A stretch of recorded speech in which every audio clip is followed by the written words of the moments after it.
अस्सलाम वालेकुम dear viewers.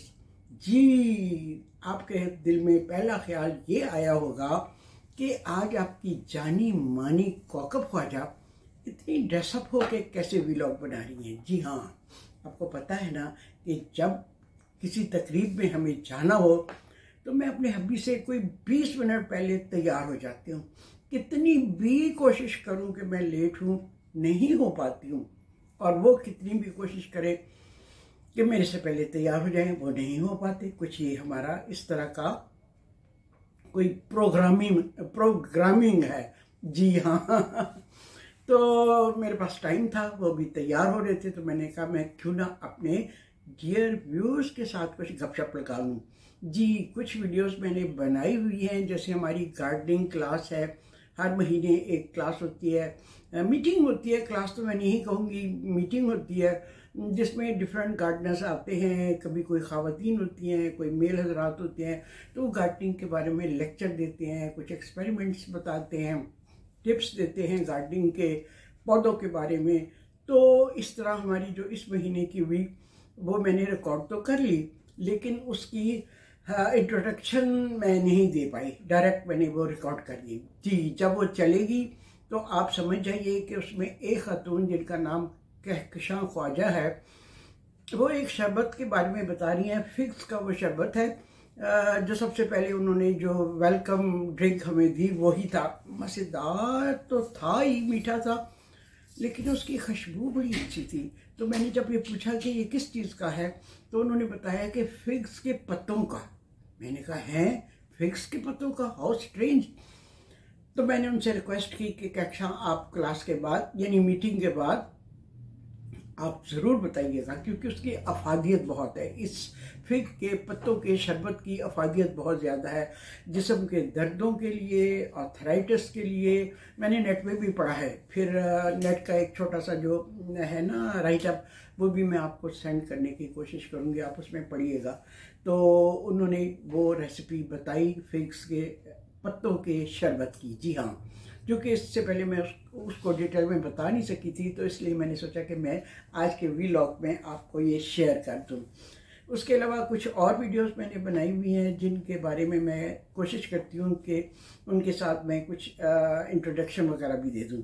तो ख़ास तौर पर ये फिग के पत्तों के शरबत के बारे में मैं बताना चाह रही थी आपको कि उसकी अफादियत बहुत ज़्यादा, और कहती हैं वो खुद भी पीती हैं और उनकी आर्थराइटिस में अफाका भी होता है। जी हाँ, तो चूँकि मेरे पास अभी टाइम था, हम निकल रहे थे एक तकरीब में जाने के लिए, तो मैंने सोचा कि जो टाइम है उसको मैं यूटिलाइज़ करूं। टाइम को ज़ाया नहीं करना चाहिए, टाइम बहुत कीमती सरमाया है।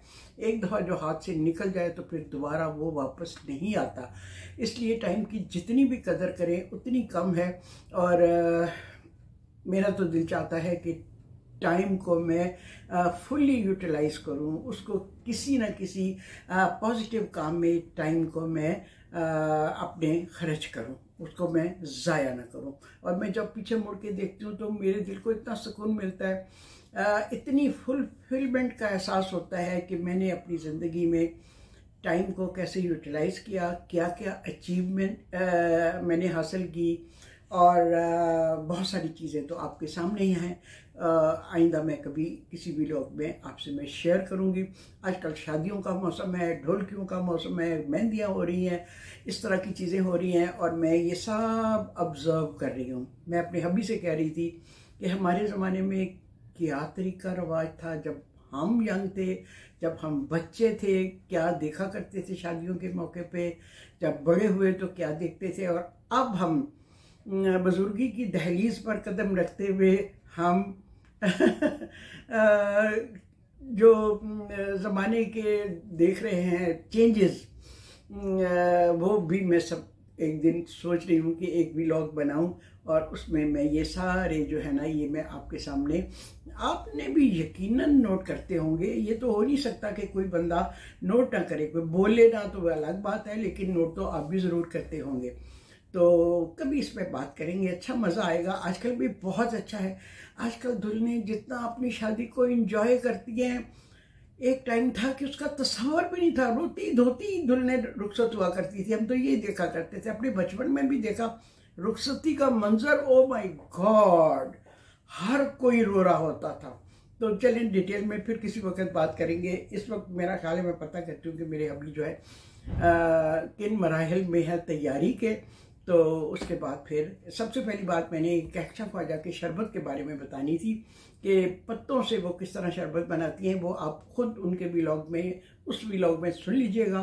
और मैंने चूँकि वो खुद पिया है, खुशबू बहुत ज़बरदस्त थी, तो इसलिए मैंने सोचा कि मैं उनसे वो रेसिपी जो है वो बाकी सब लोगों के लिए भी मैं शेयर करवा दूं, ताकि अगर किसी का भला हो जाए तो इसमें हमारा कोई नुकसान नहीं बल्कि हमारा भी भला ही भला है। मेरी अम्मी कहती होती थी, कर भला सो हो भला, भले का ही भला। जी, अगर आप दूसरों के साथ भला करते रहें तो अल्लाह ताला आपके लिए भला ही करता रहता है। ये मेरा मानना है, ये मेरी ज़िंदगी का तजर्बा है, ये मेरा एक्सपीरियंस है।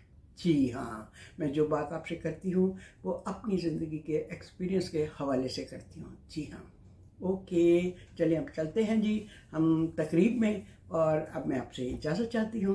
बाकी कुछ व्लॉग्स जो है ना मैं आपके लिए शेयर करती रहूँगी। ठीक है, ओके, अल्लाह हाफिज़।